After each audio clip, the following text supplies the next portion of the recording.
Санарип кесиптердин тизмеси биз ойлогондон алда канча кеңири. Жана буга чейинки сабактарда айтылгандай эле, санарип дүйнөсүндө ар бир адам өзүнө жакын кесипти таба алат. Мисалы, сен сүрөт тартканды жакшы көргөн кыялкеч адамсың. Демек, IT, санарип кесиптер мен үчүн эмес деп ойлошуң мүмкүн. Бирок минтип жыйынтык чыгарууга ашыкпа. Азыр чыгармачылык менен техника айкалышкан укмуш кызыктуу кесиптер бар. Алардын айрымдары туурасында, тактап айтканда, санарип сүрөтчүлүк кесиптер туурасында бүгүнкү сабакта айтып беребиз. Сүрөтчүлүк өнөр эч бир убакта бүгүнкүдөй керектүү жана кирешелүү кесип болбосо керек. Албетте, укмуш картина жасап, анын аркасы менен акча табуу оңой эмес жана көпчүлүктүн колунан келе бербейт. Бирок санарип дүйнөдө сүрөтчүлүк шык талап кылынган бир топ кесиптер пайда болду. Алардын бири компьютердик графика сүрөтчүсү. Мындайча айтканда, бул санарип сүрөтчү.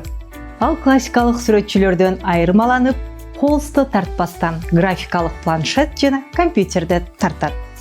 Компьютердик графика адиси 2D жана 3D роликтерин тартат. Фильм, мультфильм, роликтер үчүн анимация жаратат. ТВ программаларды графикалык жасалгалайт. Компьютердик оюндарды визуалдаштырат. Веб-сайт жана колдонмолордун сырткы келбетин жасайт. Аны менен катар комикстерди тартып, китептерди иллюстрациялап, интерьер постерлерин, жарнамалык баннерлерди тартат. Аны менен катар санарип форматта өздүк көркөм чыгармаларын жараткандары да бар. Санарип сүрөтчүлөрдүн айрымдары булардын баарын жасай алса, башкалары тийиштүү багыттар боюнча адистешет. Азыр бул кесиптердин айрымдары жөнүндө сөз кылабыз. Биз көчөдө көргөн жарнама баннерлер, плакаттар, кафе-ресторандардын менюсу, товарлардын таңгактары, каталогу, мунун баары графикалык дизайнердин иши.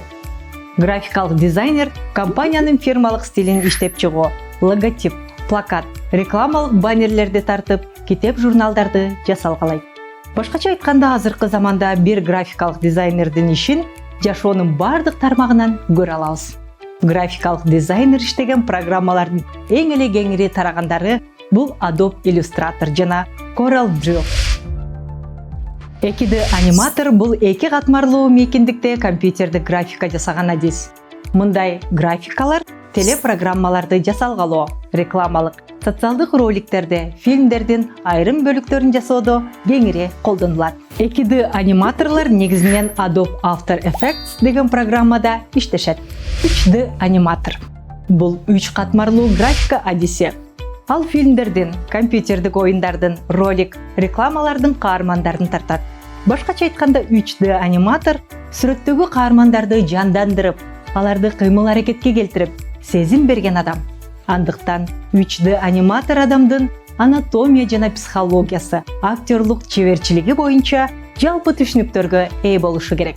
Ошондой эле 3D аниматорлор архитектура, ландшафттык дизайн, ички дизайнда өтө керектүү адис. Ал 3 катмарлуу мейкиндикте каармандарды, адамдарды, жан-жаныбарларды, табигый элементтерди кыймылга келтирет. Атайын эффекттер менен иштейт. Бул үчүн 3D аниматор, 3D Max, Maya, Cinema 4D сыяктуу программаларда иштегенди билиши керек. Гейм дизайнер сүрөтчү бул компьютердик оюндардын визуалдык тарабына жооп берет. Башкача айтканда, каармандардын, архитектуранын, пейзаждын концепциясын түзөт. Мында гейм дизайнер сүрөтчүлүк шыктан тышкары 3D модельдөөнү өздөштүрүп, физика жана математиканын негиздерин билиши керек. Бул негизинен 3D аниматор кесибинин бир бөлүгү. Санарип сүрөтчүлүккө байланышкан кесиптер келечектүү деп саналат жана бул багытта улам жаңы кесиптер пайда болууда. Маалыматтык технологиялардын тездик менен өнүгүүсү таланттуу сүрөтчүлөргө улам жаңы жана кеңири мүмкүнчүлүктөрдү түзүүдө. Андыктан эгер сенин сүрөтчүлүк шыгың болсо, аны өркүндөтүп, компьютердин тили менен айкалыштырганды үйрөн.